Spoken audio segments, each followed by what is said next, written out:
So anytime you do a fat loss or weight loss, and obviously the extreme end would be contest prep based diet, your metabolism is going to adapt to that.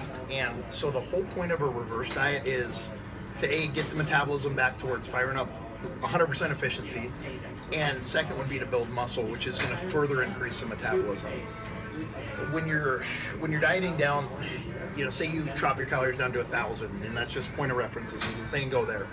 Your body's going to try to acclimate to that, and so the problem is if you go to just go back to what you were doing, you're going to get some wicked backlash. So you have to, much like when you started dieting, you don't just chop your food down to nothing.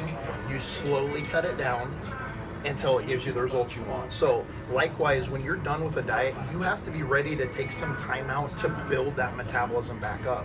So for instance, when I take someone who's done with a diet or done with a show, we'll go maybe a 20 to 30% increase in calories as soon as they're done, gauge the body's response, and build it from there. The idea is to come off to feel good, not to a point where body fat's acclimating at a huge rate, when they're accumulating at a huge rate. When you get someone, obviously you put the time into diet, let's keep the results you're after. So slowly work the calories up until the weight gain isn't shooting up. So initially you might get like say a 1 to 3 pound bounce up that first week or so after that, you get some fluid back in, all that, that's more than acceptable.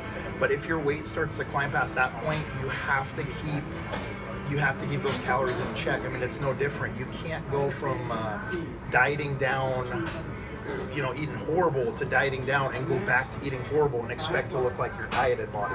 This new body is going to take some work. It's going to take some maintenance, and you have to be willing to put in the work. So don't look at it from a short-term perspective like I'm done, check. It's a lifestyle, and maintenance is a lot easier, granted, but you have to be willing to put in the work to maintain it. You're still going to be prepping food or logging food, or very similar to what you were doing when you're dieting. It's just going to be more food progressively over time, slowly trying to work the cardio out, or reduce it if it was getting pretty high, and still keeping the weight training in so you keep that lean and toned muscle. So how long is the reverse dieting process typically? This will vary from person to person, but basically the longer somebody dieted, expect the longer to the reverse diet, or the more extreme someone dieted, expect a longer reverse diet. If you get someone that maybe dieted 6 to 8 weeks, they're probably going to bounce back in 2 to 3.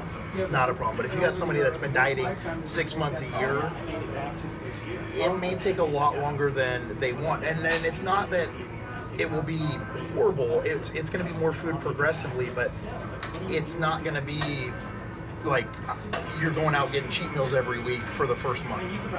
It may be a month or 6 weeks or 8 weeks, so you can incorporate food like that without any repercussions. So you're just going to have to analyze how long it took you to get there and how extreme it was.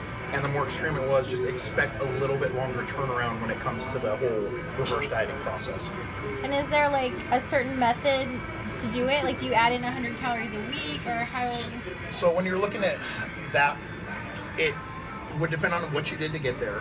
But my first 2 steps I normally do with clients are cardio reduction and food increase. So the food increase is going to vary person to person, but if their calories are super low, I'll try to feather in 20 or 30% more. So if someone, say they were at 1,000 calories, would be 12 to 1,300, and say their cardio was an hour and a half a day, I would try to scale that back to an hour a day. Keep that there for a week or 2, let the weight stabilize. Once the weight stabilizes, I would do whatever is more comfortable for that person. So that's either going to be further cardio reduction by 20 or 30 minutes a day, or further food increase. Typically by that point, I don't like to do both at once. That's a lot of variables jumping in. And some people can do it, but the less variables we have, the more we can see what's working. And if we can see if it's working, we can gauge our progress. So once you get past that point, either cardio or food on a bi-weekly basis would probably be ideal.